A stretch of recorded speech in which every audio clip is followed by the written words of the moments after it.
This is a Pubcast Shot. I'm John Loomer. Let's celebrate 15 years of meta ads. Let's go.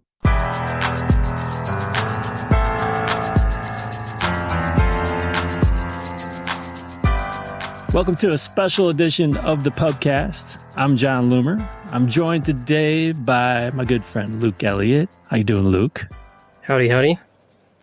So this month, August 2026, I'm celebrating 15 years since, I don't even know what to call it because I didn't know it was the start of my business 15 years ago.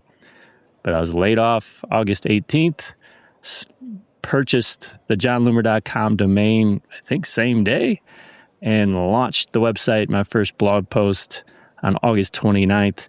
So it's been 15 years since then. Everything kind of came together in a crazy way, especially over the next year.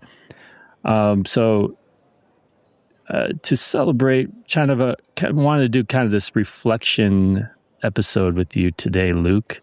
We haven't had like a true interview type podcast episode in some time, so this will be interesting. And for anyone who doesn't know, we've been working together for, as you said, 9 years today?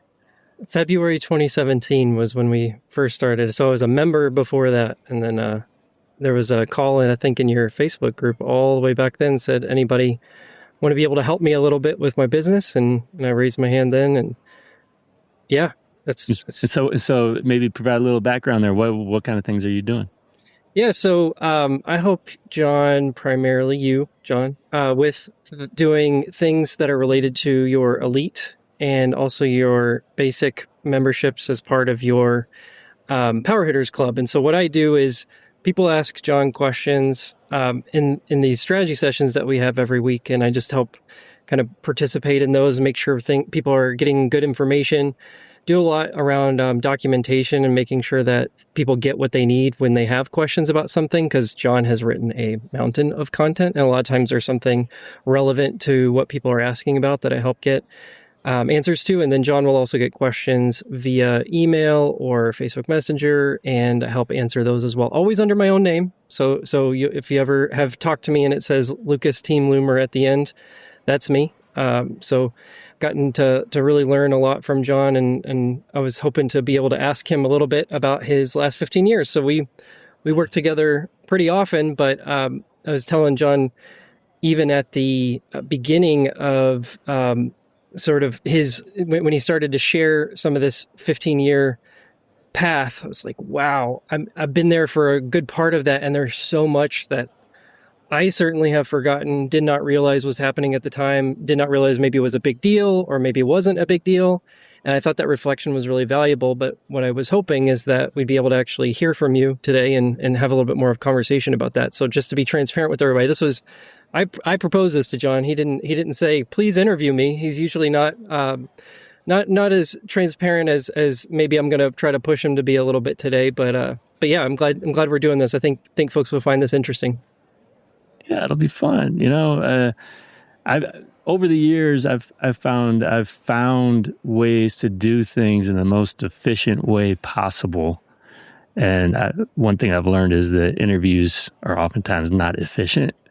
So that's why I've kind of gone away from them over the years and gone to this Pubcast Shot experience. So this is going to be a little different, but also kind of like a blast from the past, because that's the way we used to do things. Those were the first Pubcast episodes, even before it was called the Pubcast. It was the podcast with no name back in 2012 originally, I think. It was interviews usually. So this will be fun. But yeah, I'm not driving this thing. Luke is, so I'll let you take it from here, Luke. What we got today? Yeah, so I've kind of got some different buckets of things that I want to ask you about, and some of these are just a little bit generally about the way you've approached your business. Some of it are about your specific experiences. But I think one of the things that I really want to hear from you today is just as much as you can draw on your memory from the past 15 years, but also know that, hey, you know, so much has happened. And we were talking about this 15-year reflection you'd done. And I was thinking, okay, over that 15 years, you've worked with a mountain of advertisers, whether that's directly through your PhD communities or maybe people asking you questions, responding to your emails, asking you questions on your blogs, just LinkedIn, all these different channels. What's something you wish you could get every one of those advertisers to know when it comes to meta ads? Oh man. I think one of the biggest mistakes a lot of advertisers make is they think that it requires some sort of complex strategy or knowledge.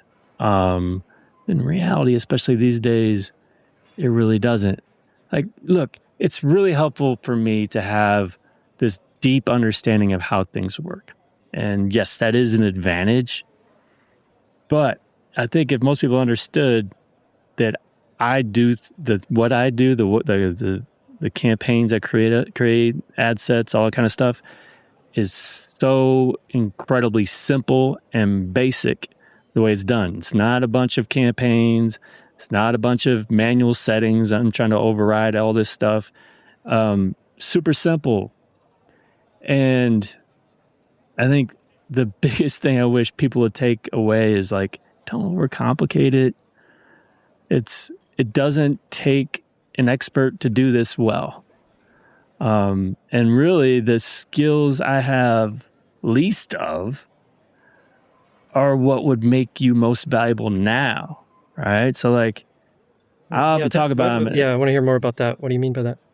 Because I'll talk to all about how I'm like an accidental marketer. I don't enjoy selling, like all the stuff that goes into that.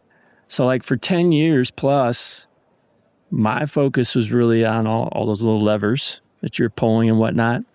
Just make sure you get shown to the right audience. I had this quote that was floating around forever about the importance of targeting. It's like you get the best ad isn't going to work if it's shown to the wrong people, kind of thing. So that like the importance of that. So the ads themselves were so secondary to me. Like because I realized like if I just show it to the right people, it'll work. And that's what happened. Like the imagery was stupid and terrible. And I was not leaning heavily into pain points and like all this lingo that now, I think about. And so now that I've simplified everything on the campaign and ad set side, where normally I was hitting all those settings. Now I got to be good at the ad side, and that's where I'm least comfortable. So if you're really good at the ad side, if you're good at copywriting, at selling, if you're good with creative, if you like to record videos, this is where you're going to shine, really, and like stop obsessing over all the other stuff. So that's been an interesting shift, but again, it's much easier than I think most people realize it is now. Well, I mean, I think doesn't be easy to get great results, to be clear. There are two different things. They're easier in terms of how to approach it, but getting good results is always going to be a little challenge.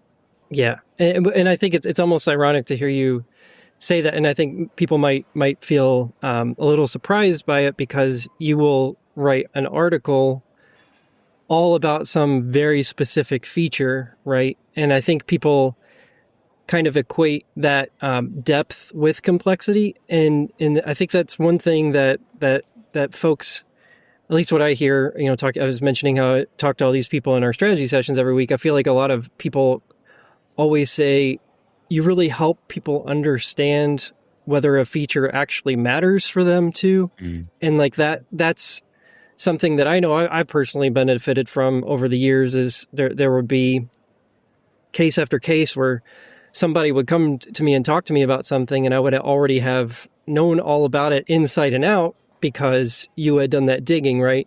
And a lot of the times it helped me avoid chasing some of those, we call them shiny new toys. Yes. Yeah. But I'd say that kind of leads me to another question that I was thinking about as we were going into this, which is you kind of have this consistency as part of your approach, right? So you just mentioned you're kind of known for being the in-depth person, and you'll go all into a feature, say, well, here's some scenarios where it might make sense, here's some that aren't, Here's where it might be a distraction. Here's where it helps. Here's what it replaces. Here's all the historical context, which is something that I think we've been talking a lot about with this 15-year reflection.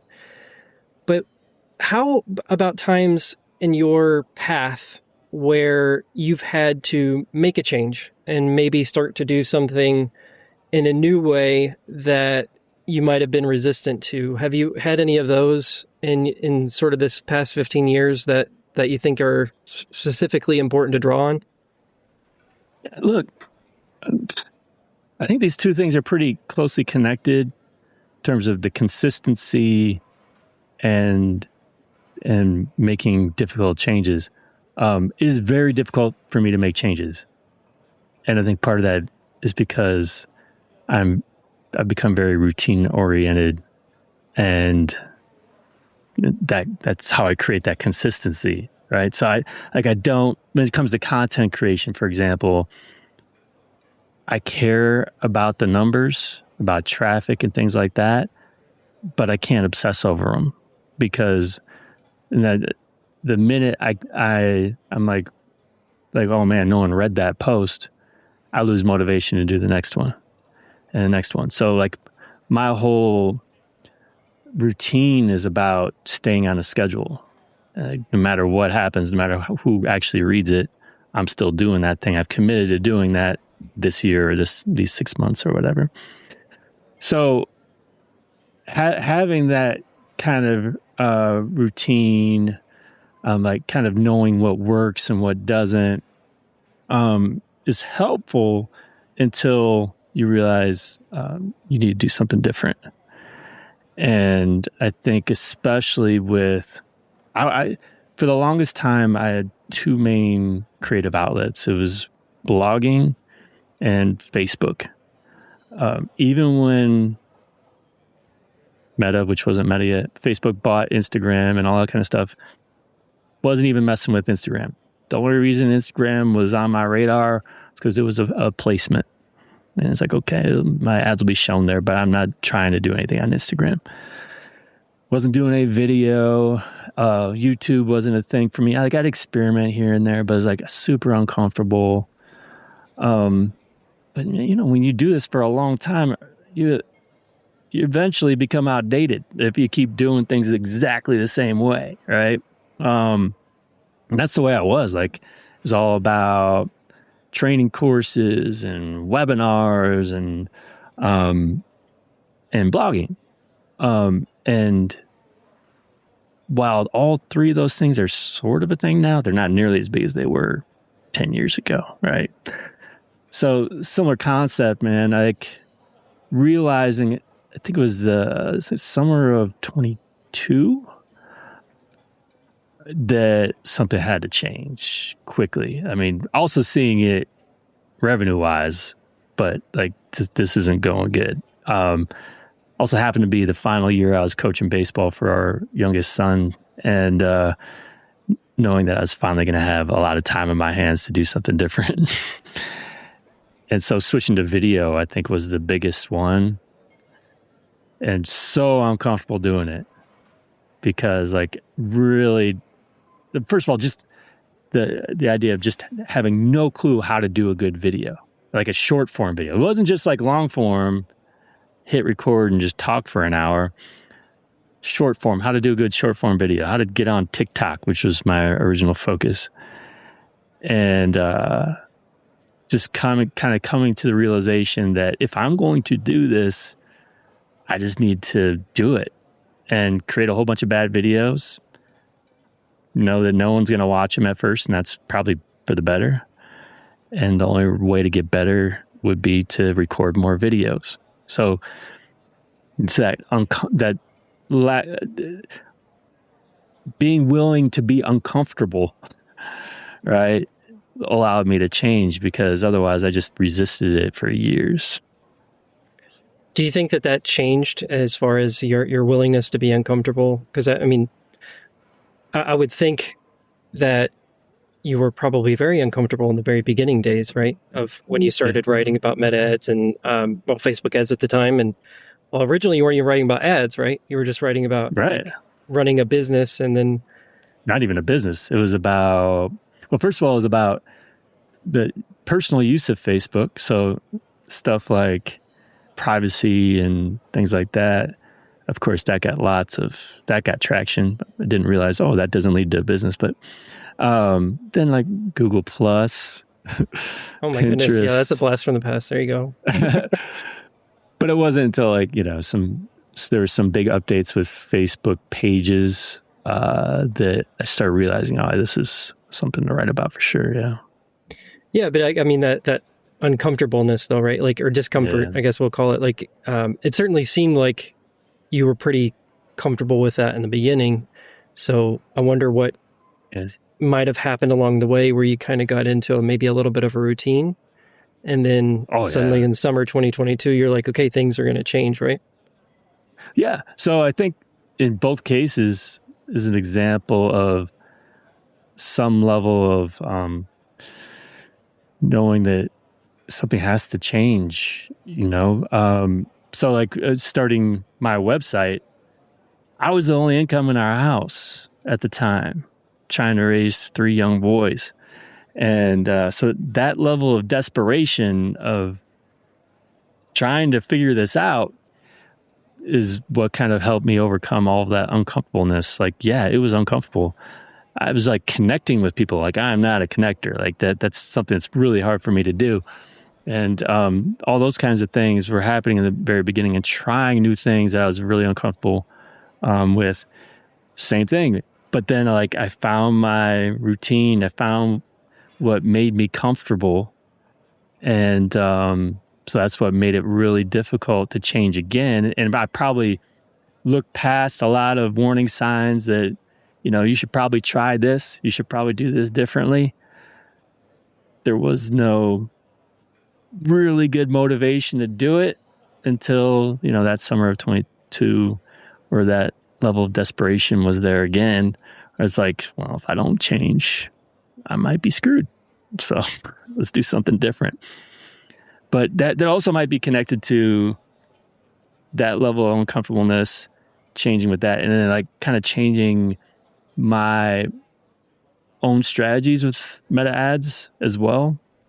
Like understanding that this approach to targeting, I mean, it was also right around the time everything was changing, but this approach to targeting isn't relevant anymore. And it's honestly what I became known for, and really where the business came from, is because of all those complicated targeting strategies, and realizing that might not be relevant anymore.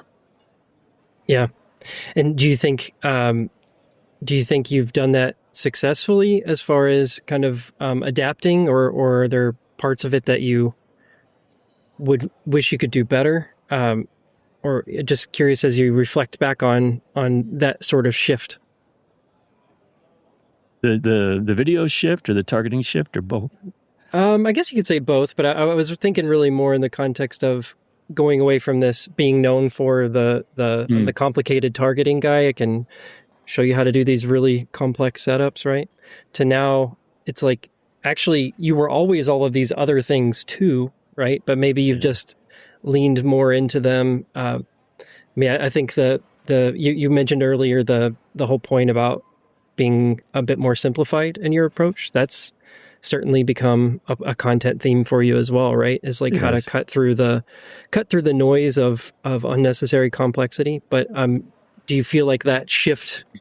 Are you where you'd like to be there, or are there any adjustments that you wish you could make there?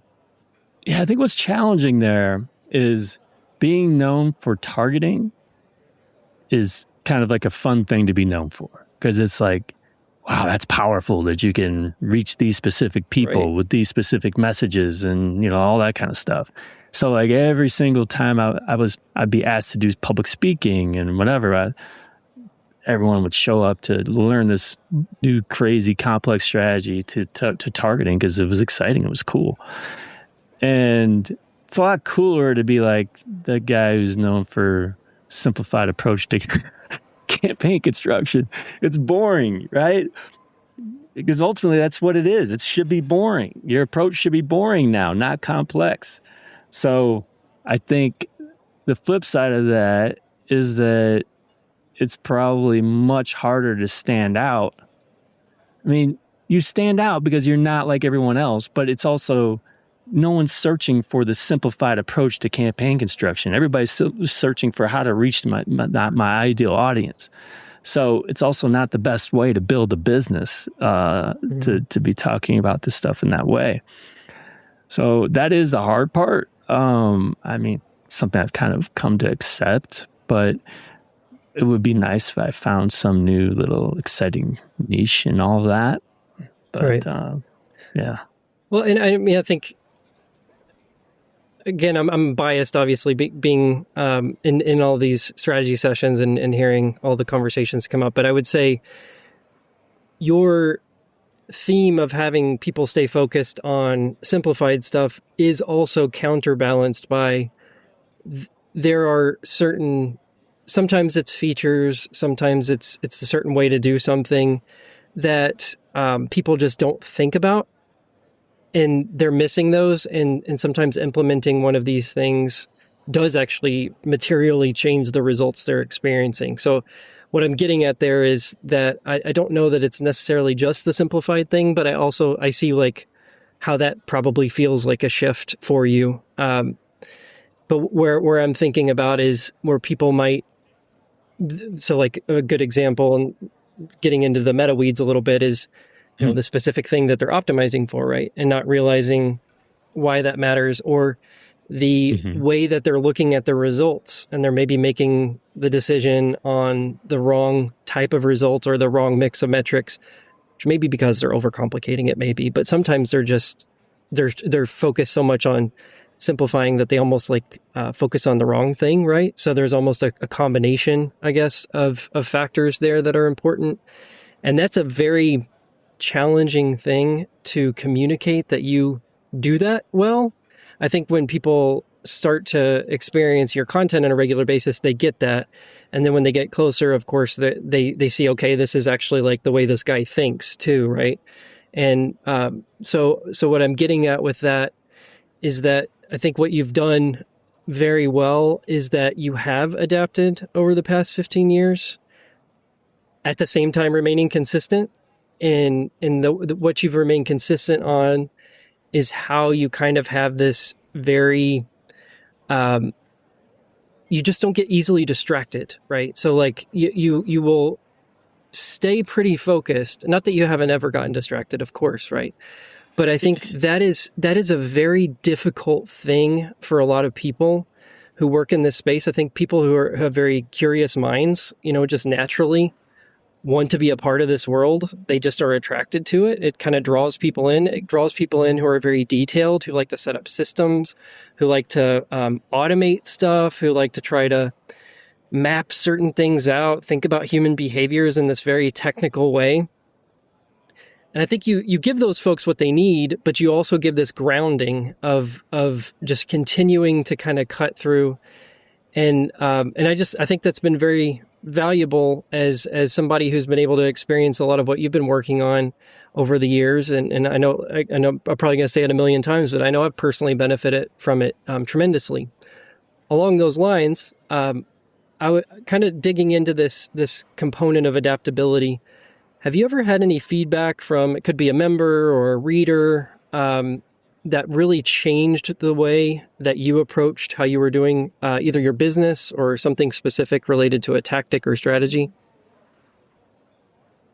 Man, it's funny because I feel like there are a lot of suggestions or feature requests or something that will come up in the group that will get me thinking. And first of all, my immediate response is always like, no, I can't do one more thing. I can't do this, add this complexity or whatever. Because in my mind, it's always like everyone thinks it's way simpler to just add this other benefit and create this other content and manage that every month than it actually is. And so I'm always resistant to adding more and more and more. But you also have to listen, right? So I think absolutely, first of all, the strategy sessions, I think, came up as a result of members during iOS 14 changes wanting to have discussion about what the heck is going on.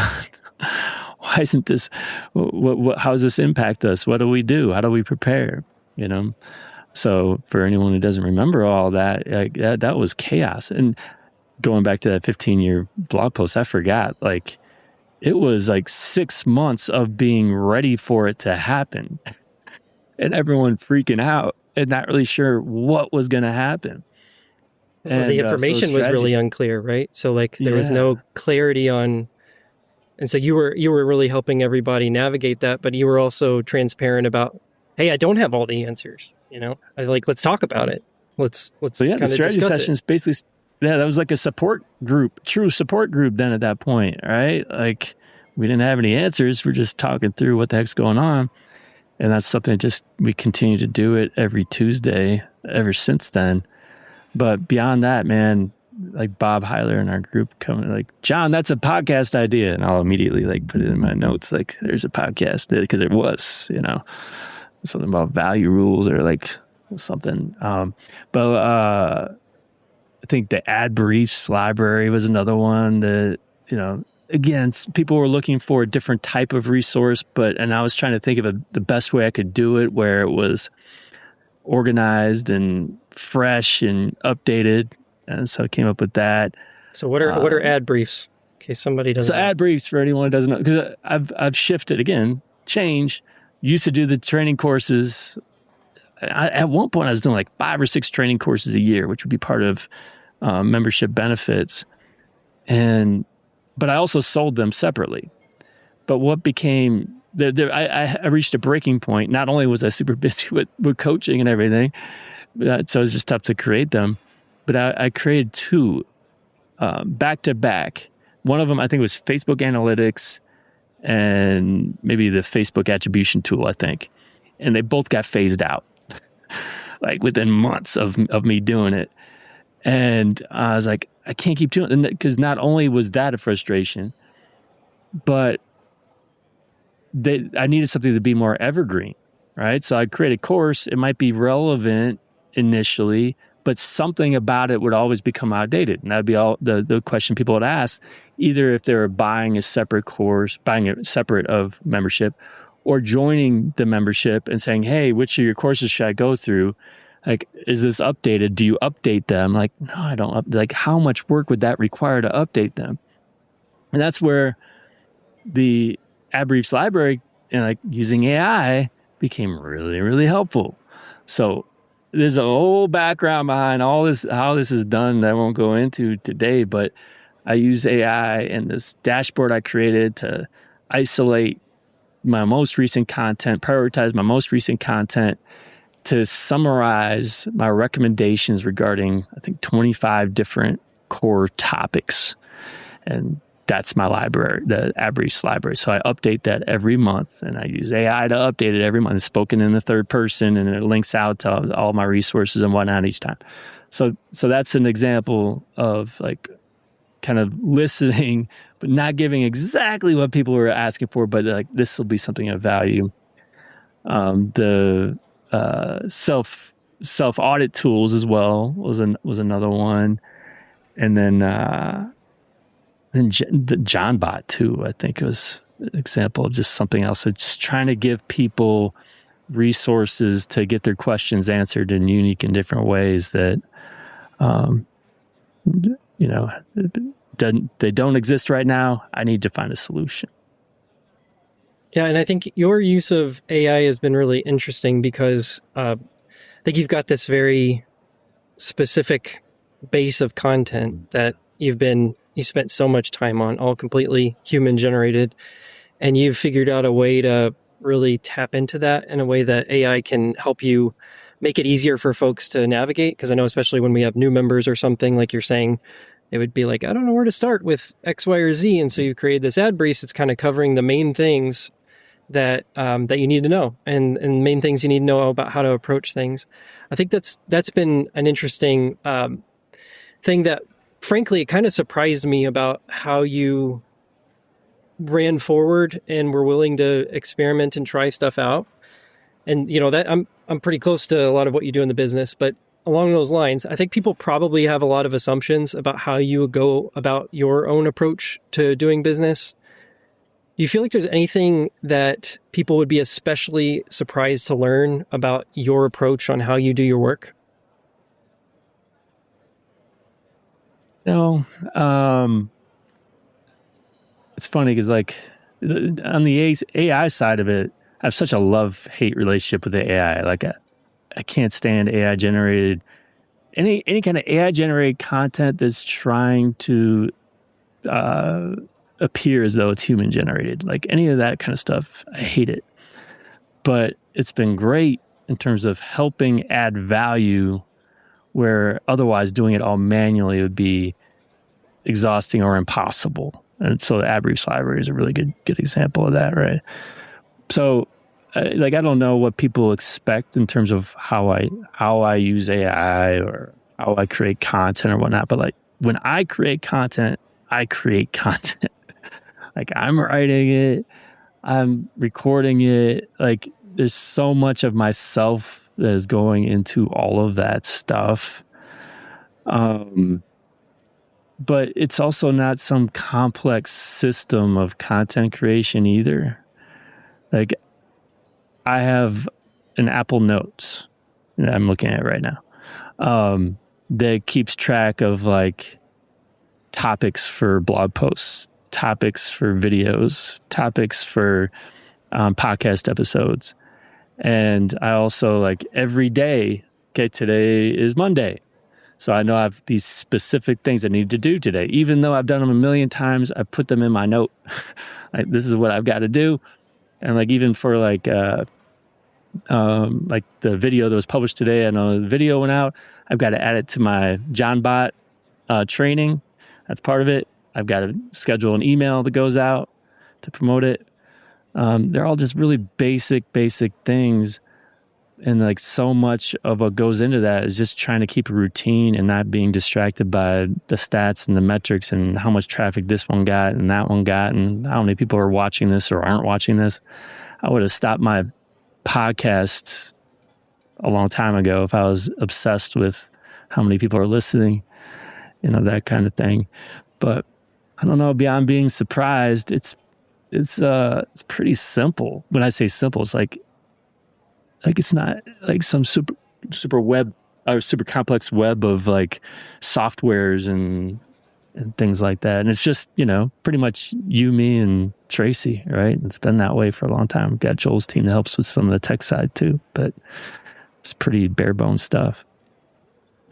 Yeah, and I think maybe something that people don't realize too is like when you're messaging in, there's people on the other side that are reading everything, and it's not like you're just dumping everything. You mentioned JohnBot, so just to make sure everybody understands what that is, can you explain what JohnBot does?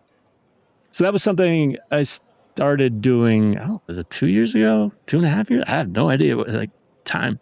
It's trained on my content. It started as a public-facing feature that is now only for members, where kind of like the AdBriefs, but it's a back and forth. So like an LLM basically that's chatbot that's trained on my most recent content is trained not to go outside of that. So it's not going to like say, John didn't cover this, but this is what this other person says of how you should approach this. It's essentially using my content as the foundation to provide recommendations and talk through strategies and things like that. So I've fine-tuned it over and over for the last 2 or 3 years, whatever it is now, just to be as helpful and useful as possible, to kind of give somebody something to brainstorm with, as opposed to being entirely reliant on either the once a week strategy session or the back and forth you can get within the Facebook group. Yeah. Do you think that is working the way that you want it to? Yeah, I think so. I think it's been, you can tell, like, because I can go through all the conversations that are going on. And I think the main thing with any kind of LLM tool is understanding it's not perfect. And so don't, rely on it to be, the single source of truth kind of thing. But it also is really good. Like over and over, it does give recommendations that are very consistent with what I give. And so the people who have found value in it use it a lot. And I've had to be creative with how I do that, because the credits, we use up credits pretty quick. There's actually a new option. I use chat-based, by the way. There's a new option in chat-based that is much easier on the credits. So we'll see how that one works out. But that's something where I've thought about, is there another way to do this? Like we've talked about this with an MCP or something, or to build a chat bot from scratch or something, where it's this resource they see all the time more often, that's integrated within the website somehow. I don't know. But it's been a cool little feature. Yeah, and I think that's a good example of, again, kind of going back to this like adaptability theme. Along those lines, I'm sure you have had your share of things that you found frustrating or challenging in the past 15 years. Was there ever a time when you thought you just wanted to walk away from meta ads and that you might actually do that? Yeah, man. Yeah. I mean, I think that it wasn't even so much I wanted to. It felt like in 2022 that it was very possible it was going to happen. And I've long talked about how it's funny, I've always used the age of 60, I think. Like, do I see myself doing this when I'm 60? No. Well, I'm 51 now, so I have to move that age. But it can be frustrating, especially with all the stuff that's going on right now, with the shutdowns, and I had my own experience with my profile being restricted from Facebook groups, which was ridiculous, because the only Facebook group I do anything in is our membership group.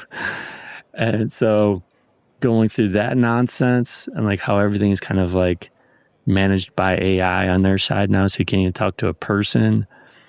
Everything that happened during Cambridge Analytica and during the elections and all that also was just, I was getting burned out. I've had multiple times where I was getting burned out, for sure. But I think I've ultimately always found something that got me interested again, that kind of brought me back. And that's kind of how video brought me back, in 2022. But it's going to be an interesting ride here, the next 5 years or whatever, as my distractions are very different around the house as we take our youngest to college here this weekend. But we'll see. We'll see. I'm not going to be doing this forever, Luke. I'm not going. 65 is the age I'm saying now. I'm not going to be doing this when I'm 65. I do. Yeah. What is it? What does meta look like when you're 65? That's a question that I'm sure is pretty impossible to answer. But you just mentioned, that your life is kind of really changing too, right? In these last 15 years, and how does that interweaving occur for you? I think we've got a lot of people who are frankly in a similar position, right? They maybe have been either laid off or they quit their jobs like I did, and trying to figure out this new entrepreneur life. And you've got obviously a lot of unique experiences there, but how have you personally navigated that? What sort of approach have you used in your own life? Well, look,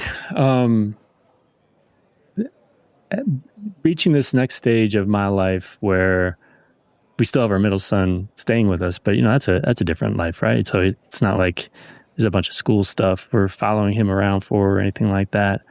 The main adjustment that's coming for me is that I can be hyper-focused now on business in ways that I haven't been before. Whereas in the past, it was always about trying to make time for business because I was prioritizing everything that was happening with the kids. And so that's kind of a different way of looking at this now. So any kind of project that's been kind of sitting on the back burner, I don't have any excuse for not doing it now. Like I've got time to do it. So that'll be interesting. But like, in terms of anybody who, look, I've been through the layoff journey. I went through that twice. That's really why this whole thing started in the first place, was because like I didn't know that I wasn't going to get another job, but I had very high standards for what like I was willing to take for another job, because I like didn't want to move us again. I didn't want to do something I didn't enjoy doing, because I had kind of been spoiled the last couple times with some cool jobs. And so I didn't settle, I guess. But I think the main thing for me, like during those times, which is completely different, is like having a routine is really important. And that's where I kind of learned that from the start, is like dedicating yourself to some sort of path of like creating content or doing something that's going towards either this business or whatever it is you want to do next. Having that routine is ultimately like why my website has 15 years of content now. Yeah, I mean that's got to be. I'm really curious to see how that manifests in your output, as far as like what you start to work on and pay attention to now that you might feel like you have more time.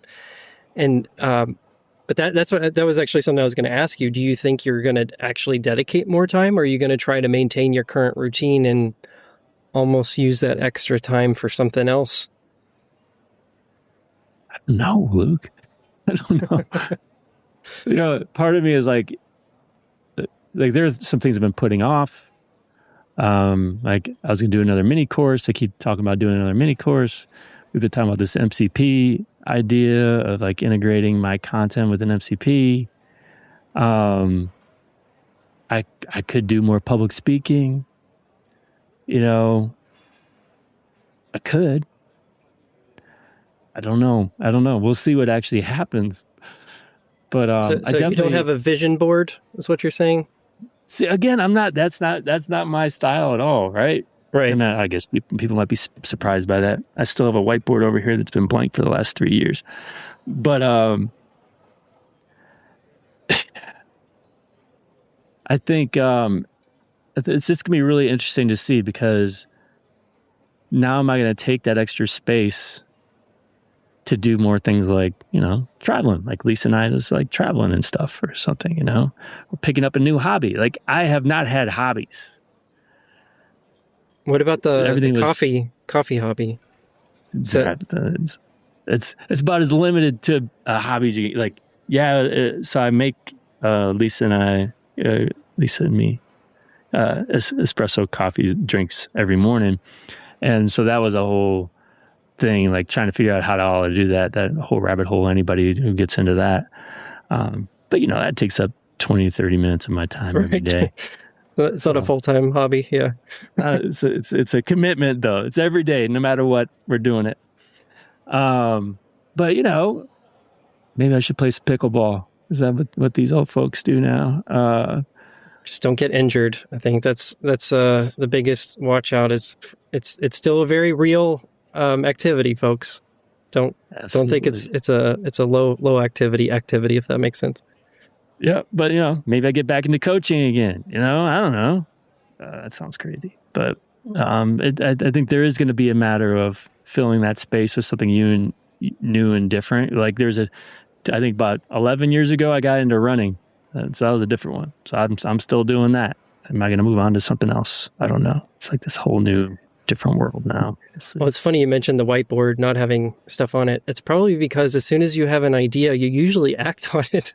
You're pretty quick to turn stuff around. That you have a speed of execution that is definitely unique as far as the folks that I've worked with. You will think of something and then you just go and do it. And I know that doesn't work for everybody, but I try to figure out how I can implement that in my work, especially now, like again, as sort of a fairly new, couple years now, in the entrepreneur world. And I think a lot of folks get really caught up in the ideation phase, right? And they just kind of constantly think, not that it doesn't make sense to think through whether stuff is worth time or whatever. But Right. do you feel like that's something that you've done sort of out of necessity, or is that just the way that you are and how you approach your business? I think I have unique flexibility to do what I want when I want it. Right.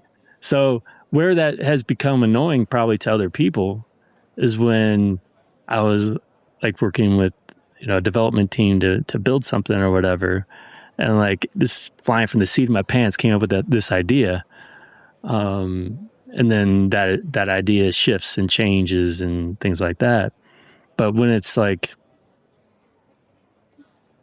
I feel like my best ideas or the best execution are when I act on them when I have the inspiration, right?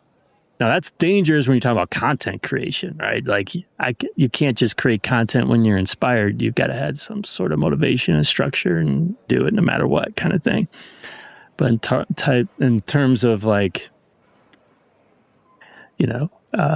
new features, new products, new way of doing things, that kind of thing. It's I found it's because I also forget. Like if I don't act on whatever that idea, that inspiration is that I have right now, right away, I'm going to forget it. And also another reason why I don't use the whiteboard is like I'm not down here that often. Like I feel like everybody see when they watch my videos or the strategy sessions or whatever, this is the background. But I'm usually upstairs or, just hanging out up there. And like that's why the Apple Notes are really useful. It's like, it doesn't matter where I'm at. I've got my note right here. Like I had this idea. So whether I'll add it to today's notes of like what I'm going to do today, or it's like this whole thought process, like it's like this foundation of like, maybe we should do this. I'll have a separate note for it. I mean, that's kind of the way I do it. Yeah, I mean, figure out your process that works for you, right? It's clearly worked as far as, I'm still always struck by the fact that, and you might say you do get bored, but you don't seem to get bored writing about meta ads, like in continuing to cover stuff, which to some extent, I mean, it's also because so much has changed, and it genuinely has changed, right? And I think along those lines too, one thing that I've been thinking about, we've sort of had a little bit of a recent pattern of folks who have left the world of meta ads for a while. They've come back and maybe they've been gone for, in some cases, 1 year. In some cases, it might be 5 years. And across all of those different times of absence, they're all coming back and saying, wow, like, well, what everybody's talking about this Andromeda thing. What is this? And then, which is like kind of, they almost are focused on these buzzwordy things, which you usually help them navigate. But a lot of folks have come back and they said, okay, I remember this guy, John Loomer, used to really cover all kinds of things. I feel like there's now all these other people who are maybe making a lot of noise, but they don't necessarily break things down the way that you do, or really kind of stay grounded in reality almost is the best way I can think about it.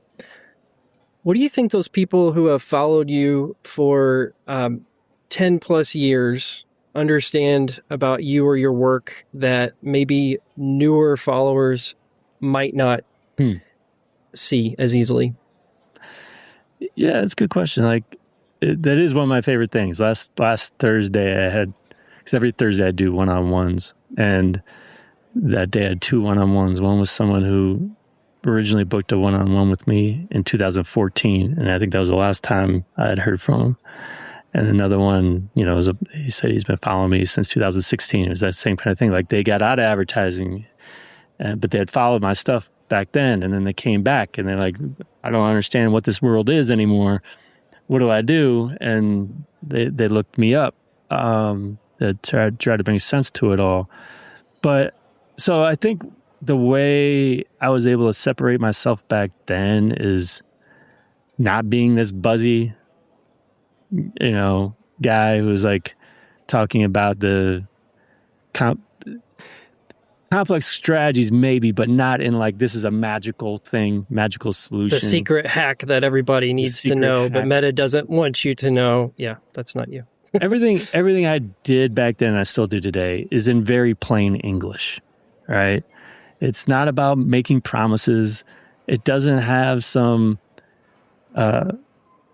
like I'm not testing a bunch of CTAs and titles and stuff to find what gets the most clicks, that kind of thing. Because when you do that, you're always going to end up with stuff that is kind of off the wall crazy. And because also I don't like that content. I don't respond positively to that kind of content.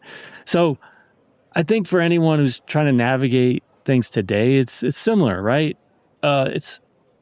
I'll often hear from people who are like, I didn't even know who you were. And like my friend told me or whatever, which is completely different from back then where I feel like people got sick of seeing my face because I was everywhere. And now it's almost like they're trying to let me down nicely, like you got to do something more to get your name out there or whatever, But I think part of that's because it is in plain English. I'm not making any guarantees. I'm not going to try to give you the engagement clickbait to get you to watch this thing or read this thing because it's not going to, I'm just telling you how to do things and how things work, or not even how to do things, but how things work. And just so you know what's going on. It's not sexy, and that I think for a lot of people is also appealing. Right? Eventually, when you get burned by clicking that headline over and over and over and realizing it doesn't follow through, following these complex strategies and thinking that's going to save everything and it doesn't, that eventually, listening to advice where they say, this doesn't guarantee anything. This is something to try, can be refreshing, I hope, because that's what I've relied on for 15 years. And I think that's probably what, just as a little bit of an outsider, I think folks would probably, maybe going back again to that, might surprise people because it feels like it's so tempting to lean into the more baity type of approach, because I'm sure at least in the short term, that return is really attractive, right? And like you can get a lot of attention. But then I think like what I would like to think anyway, is that folks who do that don't have people coming back years later because they trusted, and they're saying, hey, you're still doing the same, you're still the same and that's I think, it's a very difficult thing to pin down for folks. And I even think about, we've got, we have new advertisers coming in of really all generations, right? But I do wonder for folks who maybe are, especially on the younger side, and are kind of living their lives in Reels and TikTok feeds, and they are seeing so much junk, and then they have to come in and they get hired for, I don't know, managing, sometimes not just meta ads, right? Maybe managing digital ads for a company, and they're just trying to figure it all out. And they've gotten into all these targeting loops in sort of content holes on TikTok and Reels, and they're still not finding something. And what we've also heard is people then they'll go and ask ChatGPT or something, and it'll actually recommend you because, you've got all this content, right? And so like it makes sense. But I think that's kind of an interesting thing that I'm kind of giving you a little bit of a plug here, but I think it's very interesting, this tension in our world right now where we're between I really think it's the instant gratification versus the sort of longer term success. And this is an area where I think if that appeals to you, if you are an advertiser who is feeling very exhausted, which I think most advertisers are by the junk out there.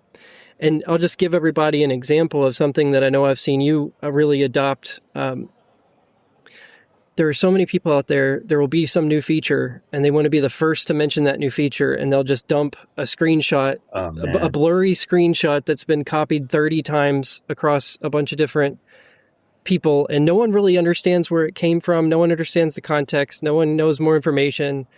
No one can tell you if it's even or if it's real. Exactly. And so, but you'll refuse to do that. Or in very isolated examples, you might say, okay, I've heard about this from 5 people. I don't have it yet. Here's what I think I know about it. There's no documentation. You're very transparent sort of about what you know and what you don't know, or whereas so many other folks will just dump that out there, right? And of course, it gets engagement. It gets people sharing it because everybody wants to be the first one sharing the stuff. And it's just such a noisy, junky environment. And I really appreciate that you've never fallen for that trap, as far as I know. But maybe you tell me if you have and you feel like you've come course corrected at any point, but I certainly haven't seen it. No, man. I mean, I even think back to the early days of supposedly if you used an image, static image on Facebook, not the link, it would get more reach. Or if you just did plain text and then like pasted in an ugly link, you get more reach. And like stuff like that, even like I refused to do it. And because it all just felt gamey and like it kind of defeated the purpose of like, this is what marketers do. Normal people don't do that. Like if you're behaving in a way that a normal person wouldn't behave and you're trying to game the system, just, to me, it just felt weird. And it sounds corny, but especially when I create so much content, like I ultimately want to create something I can be proud of 15 years down the road, or like, you know, recording a podcast episode or something. And one day my kids might stumble on and listen to it. And I don't want them thinking I'm an idiot for whatever it is I'm saying. They might have no idea what I'm talking about. I'm talking about meta ads and whatnot, but I want it to be something they can be proud of too. So it's again, kind of corny, but like, I feel like people create a lot of content. If you have a conscience, there's a lot of it that makes you feel kind of gross, right? If you're following certain recommendations to get the most reach, get the most clicks, get the most follows, get the most this and that, and ultimately maybe even the most revenue. And that probably also comes from a place of where like I'm not naturally a salesperson. So I just don't love doing that stuff anyway. But I mean, that's kind of where it comes from. It's not necessarily right or wrong, but it is intentional, where I think there is a level of trust there if I'm always very straightforward about what this is and what it means and what I know and what I don't know, and as opposed to like, I think there's some fatigue that eventually comes about if everything's a big deal. If you're making everything into the biggest update Meta has made in years or something, you know? So that's the way I look at it. Yeah. I mean, I know when you say it's a big deal, then, you know, people are probably more willing to listen because it's like, okay, he doesn't say that very often, right? So was there ever something kind of related to what you were talking about there, but was there something that you wished you could go back and do differently about the way that you've approached things? No, it's hard, right? Because like I'm also not someone who has regrets in saying that like I did things a certain way for a reason, and then as a result of that, other things happen and all that kind of stuff. You know, like so I don't have clear regrets, but I do kind of think about as I'm getting older, if it was right to have like a website and a business name built around my name, like personal brand, right? So thinking about an exit strategy as I get older, what that's going to look like.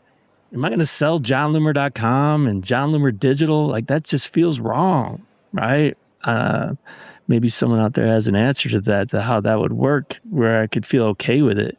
But so it's things like that. Like early on, I kind of realized that felt like not the best decision, but at the same time, like maybe it was in terms of branding, personal branding, and getting my name out there and really being able to do this for 15 years. Maybe if I named it something super, because really anyone who's seen the names of products and things I've created over the years know how generic they are. So you can bet that whatever business I would have created had been a super hyper generic name. Would that have been noticed and been successful? Probably not. So, but that is one where it's like, what else could happen?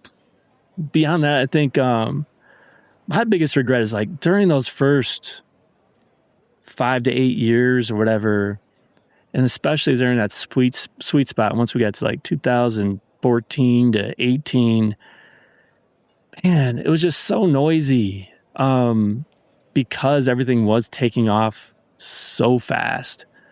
And like I had made a lot of relationships and a lot of connections, and it all as part of really being uncomfortable, because that's not something I naturally do.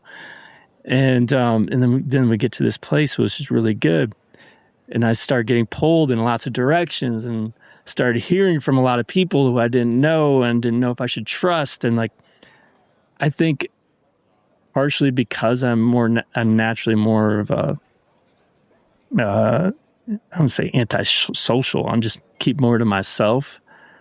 I reacted during those, like that kind of 2018, 19, 20 range, really pulling back in a serious way from like the public, from relationships and everything, like business relationships, to the point where like beyond like you and Tracy and Joel's team and whatnot, like this truly did become isolated. Like I'm just in my house. Like I don't leave. I don't do like business kind of meet and greets and travel around the world and stuff like that. So I think kind of pulling myself out of some of those relationships and is probably something else that I can have a true regret for, because it's not healthy mentally to be isolated the way I've kind of isolated myself, which is always one of for anyone running a stay-at-home business, doing anything at home,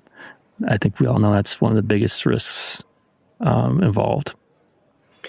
Yeah, I mean, it's interesting you say that. So what are you doing about it? Nothing, Luke. I haven't done anything.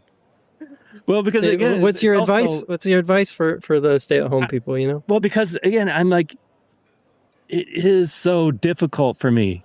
I am not a social person. And I've become, I think, because it's not only been 15 years, but 3 years before that, I was also working from home. I've been working from home for 18 years. So I was already kind of socially awkward. Like you put me in a public setting with people I don't know, or even people I know, really uncomfortable, not striking up conversations. It becomes worse, right? Like, and you're not polishing up those social skills if now you're working from home for 18 years. So, and like my one connection to the real world was coaching baseball for several years in there, and that's over too. So to say, okay, yeah, I got to do something. I got to, I don't know, join some men's group or something. But I don't know what it is exactly I need to do. But yes, Luke, I need to do something else to connect with real people and maybe reconnect with some of the old connections that I had back in the day. So the let's say you're at one of these social events. Ooh, scary! Don't say it.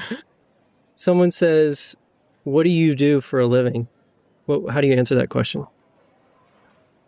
Honestly, normally, it's a very simple description, so we don't have to get into details.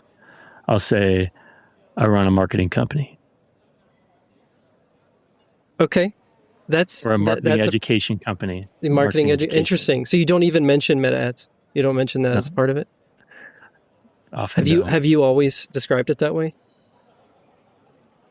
I think there were times where I tried to get into the details and into the weeds, and then it sounds, especially anyone who's outside of that, they're like, eyes glaze over and immediately think you're some shyster trying to, because marketers don't have great name either, Oh, no. definitely not. Especially Facebook and Meta advertising. Like, oh, you're the guy who makes sure that there are ads in my feed. It's all your fault. Yeah.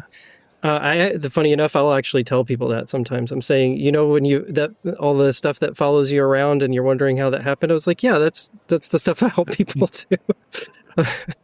And just kind of take credit, but I tell them, but I don't do it in the sleazy way, and like that's a differentiator. And honestly, that's part of why I've always been drawn to your content, because you certainly, you advocate for that. You advocate for doing everything very above board and transparently. And so you're talking about that.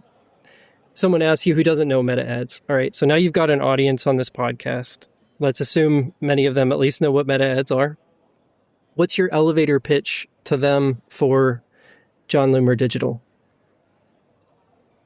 Know how meta ads work so that you can use them to promote your business and the business of your clients in a way that doesn't make you feel dirty.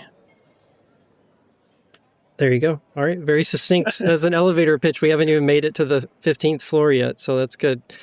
So I think this is going to be my last question. And it is very reflective. So it might feel a little bit cheesy, but if you could tell that guy 15 years ago who'd just been laid off for the second time one thing, what would that be? And yeah, you could do it. Because like back then, the scariest time by far was those first few months. Because, well, first of all, I had no confidence. I just got laid off for the second time in 2.5 years. Again, the only income coming was whatever I could bring in. So that was, and we just bought a house. So scary. And just this feeling of, failure, but also I don't know how to start a business. I'm not going to start a business. There's no way that's going to happen, right? And basically to tell that guy to believe in himself and just start creating stuff and start having fun with, being curious about things and learn about them and write about them and share it with people. And if they read it, great. If they don't, who cares? I think is what I'd say. And don't get obsessed with the personal use of Facebook. That's a waste of time. Yeah. Stop writing about that. Stop writing about it because you're going to get traffic because people love it. But don't do that. Yeah. Well, that's great advice for today. And for folks who are either just starting out or might already be here. I know, as I keep mentioning, I think I personally find that advice very useful. As somebody who has not named my business after myself, I have the opposite problem. People probably think there's not a human behind it, but there is. And I think that what I've learned from you over the, gosh, I think I started following you, I think it would have been in about 2013. So I don't think it was in your very, very beginning. But what I've learned is that you will tell people how it is. You will tell people the limits of your knowledge. You will help people distill things down. And I cannot tell you how many times, I still find myself referencing your website to answer somebody's question, just in like casual conversation, not even doing anything with your business, because your website's one of the few that I know has a quality article on that thing. And I know you've really thought about that. But what I would encourage everybody who's listening, since John said he's a bad salesman, I'm going to try to be a salesman a bit. And I have zero vested interest in this, by the way. He's not giving me a bonus or commission. But he genuinely does try to make stuff, material, resources, tools that are valuable to advertisers. And the folks who take that leap of particularly signing up for his Power Hitters Club membership, they really do get value out of it. We hear that time and time again. I have seen it. I've seen people who have, I'm not saying your business is going to turn around, but I'm saying I've seen people who have had very clear improvements in their business, and particularly in their approach to meta ads, directly as a result of participating in the Power Hitters Club. And that also is a pitch to anybody who's currently in it, is where they really get the value is also engaging with each other and asking questions off of each other. John is always very transparent about not having all of the answers and not knowing every single thing about everything. But there are many times that people will have an experience that's directly related to something somebody else is. And that's a very valuable thing. So I hope to see you, if you're a listener to this, I hope to see you in the Power Hitters Club soon. John, thanks for the past 15 years of really going hard on meta ads, and we'll see what the next 15 look like. Next 15, yeah. No, thanks, Luke. And that's johnloomer.com/elite. If you want to learn more about PHC Elite. There's the sales guy. There it is. Yeah, use promo code PUB30 and get 30% off any membership level for being a Pubcast listener. But no, thanks, Luke. Thanks so much for doing this and for being a huge part of that 15-year journey during the last 9+. But and for everyone else, thanks for participating and listening. I know it's a little different from a typical Pubcast. It's a bit of a blast from the past, the way we used to do things. But until next time, do awesome things. I'm out.